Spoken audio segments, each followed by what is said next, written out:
जिस बॉर्डर पर ट्रकों की और गाड़ियों की लाइन लगी रहती थी और हिस्टोरिक शहर सीरिया में आने जाने के लिए घंटों लाइन में लगना पड़ता था, उसी लेबनान सीरिया बॉर्डर पर आज सन्नाटा है, क्योंकि इजराइल ने चढ़ाई कर दी है हिजबुल्ला पर और साउथ लेबनान में इजराइल फोर्सेस और हिजबुल्ला के बीच में भीषण युद्ध चल रहा है।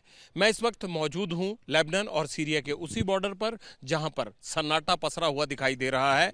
30,000 से कहते ज्यादा की आबादी है यहां पर और लोग यहां पर लाइनों में लगकर इस बॉर्डर को क्रॉस करते थे, लेकिन अब यहां से होने वाले पलायन को और हिजबुल्ला को मिलने वाली किसी भी संभावित मदद को देखते हुए इजराइल ने इस हाईवे को कट कर दिया है और हाईवे कट होने के बाद यहां से आने जाने वालों का लगभग रास्ता बंद है। केवल पैदल ही लोग क्रॉस कर सकते हैं और यहां पर जिस तरह से बॉर्डर के ऊपर ये सन्नाटा पसरा आप देख रहे हैं, इसको देखकर ये आगाज हो जाता है यहीं से, बॉर्डर एरिया से ही, कि कैसे लेबनान युद्ध की चपेट में है। यहाँ पर इक्का दुक्का गाड़ियाँ पहुँचती हैं, ज़्यादातर घरों में लोग नहीं हैं। 30,000 से ज़्यादा लोगों को यहाँ से इवैक्यूएट किया जा चुका है या फिर वो सीरिया भाग चुके हैं। अब तक 1.2 मिलियन लोग जो हैं वो शरणार्थी के तौर पर साउथ लेबनान से बाहर शिफ्ट हो चुके हैं, या तो राजधानी बेरूत की तरफ चले गए हैं या फिर उनको सीरिया में पनाह लेने के लिए जाना पड़ा है। कहा यह जा रहा है कि 1.25 लाख से ज़्यादा लोग सीरिया की तरफ निकल गए हैं। हालांकि सीरिया कोई शांत प्रदेश नहीं है, सीरिया कोई शांत राज्य नहीं है, सीरिया कोई शांत कंट्री नहीं है, लेकिन बावजूद उसके लोगों को ये लगता है कि इजराइल से बचना है या हिजबुल्ला के बीच जो लड़ाई इजराइल के साथ जारी हुई है उससे बचने के लिए उन्हें किसी पड़ोसी मुल्क में शरण लेनी पड़ेगी। लिहाजा इस बॉर्डर की ये आप सीधी तस्वीरें देख रहे हैं।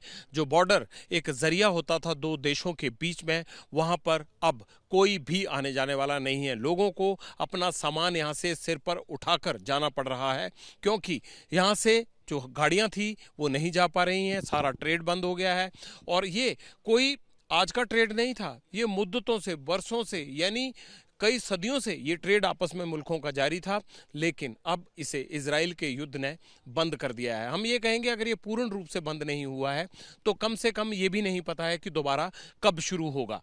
लेकिन ये युद्ध सिर्फ इजराइल अकेले नहीं लड़ रहा है। हिजबुल्ला को मारने के लिए, हिजबुल्ला को हमेशा के लिए खत्म करने के लिए, जहां ईरान एक तरफ से इजराइल के खिलाफ खड़ा हुआ है, वहीं अमेरिका इजराइल के पीछे खड़ा हो गया है। यानी ये युद्ध अब पूरे वेस्ट एशिया का युद्ध बनता जा रहा है। लेकिन इस युद्ध को रोकने के लिए अगर कोई निर्णायक भूमिका निभा सकता है तो एक बार फिर यूक्रेन और रशिया के युद्ध की तरह ही रशिया और भारत ही इजराइल और इस लेबनान के कन्फ्लिक्ट को खत्म करने के लिए कोई बीच का रास्ता निकाल सकते हैं, क्योंकि रूस और भारत दोनों ही ऐसे एलाइज हैं जिनका चाइना और अमेरिका के साथ कोई ना कोई ब्रिज का रास्ता है।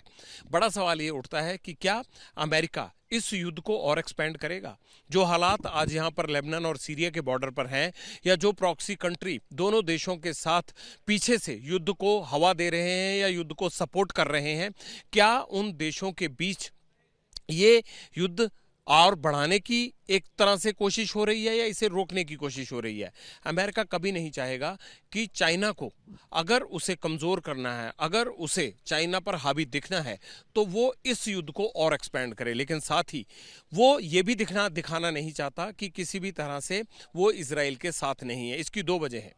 इजराइल यहूदियों का कंट्री है और अमेरिका को यहूदी चलाते हैं, चाहे वो रिपब्लिकन हो चाहे वो डेमोक्रेट हो। अमेरिका की दोनों बड़ी पार्टियों के हर बड़े नेता को इजराइल के साथ खड़े रहना है। डोनाल्ड ट्रंप का रिजीम हो या फिर जो बाइडेन का, दोनों ही साथ खड़े रहते हैं इजराइल के, क्योंकि अगर वो ऐसा नहीं करते हैं तो जो यहूदी समुदाय अमेरिका में रहता है वो दोनों ही पॉलिटिकल पार्टीज को नुकसान कर सकता है। और अगर आज की घड़ी में कहीं डेमोक्रेट की सरकार में अगर इजराइल के साथ खड़े होने में कहीं भी अमेरिका में ये मैसेज चला जाता है कि मिडिल ईस्ट में चल रहे इस कॉन्फ्लिक्ट में अमेरिका पूरे दिल से साथ नहीं है, तो कमला हैरिस को भी इसका नुकसान हो सकता है, क्योंकि यहूदियों का बहुत बड़ा रोल है अमेरिका के पॉलिटिकल सेटअप में, वहाँ की इकोनॉमी में, वहाँ के सोशल कल्चर में। और कहा यह जाता है कि अमेरिका को चलाने के पीछे दिमाग यहूदियों का ही चल रहा है।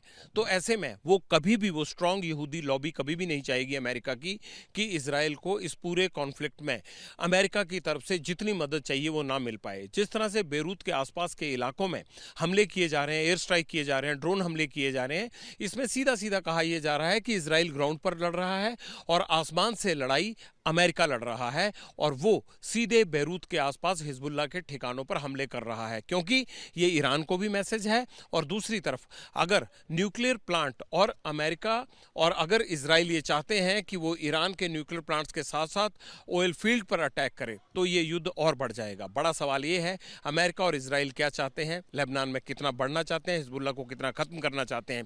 लेकिन जिस जमीन पर मैं खड़ा हूं यहां से एक मैसेज बड़ा साफ निकल कर आता है। लोग कहते हैं कि हिजबुल्लाह डिलीट नहीं होगा, यानी हिजबुल्लाह को खत्म नहीं किया जा सकता। हाँ, उसे इतना कमजोर जरूर किया जा सकता है कि फिर कई सालों तक वो जिस तरह से अब इजराइल के खिलाफ डटकर खड़ा हो गया है, या अपने प्रॉक्सी देशों की मदद से वो जिस तरह से इजराइल को आंखें दिखाने की कोशिश कर रहा है, वो नहीं कर पाएगा। तो बड़ा सवाल ये है कि हिजबुल्लाह के कमांडरों की मौत के बाद क्या हिजबुल्लाह खत्म हो पाएगा? क्या इजरायली हमले एक बार फिर ये साबित कर देंगे कि गाजा के बाद वो जितने भी हिजबुल्लाह के गढ़ हैं लेबनान में उनको खत्म करके रहेगा? ये एक बड़ा सवाल है, क्योंकि अगर हिजबुल्लाह खत्म होता है तो प्रॉक्सी देशों का रिएक्शन क्या होगा? प्रॉक्सी देशों के रिएक्शन के बाद अमेरिका और इजराइल किस रणनीति पर चलता है?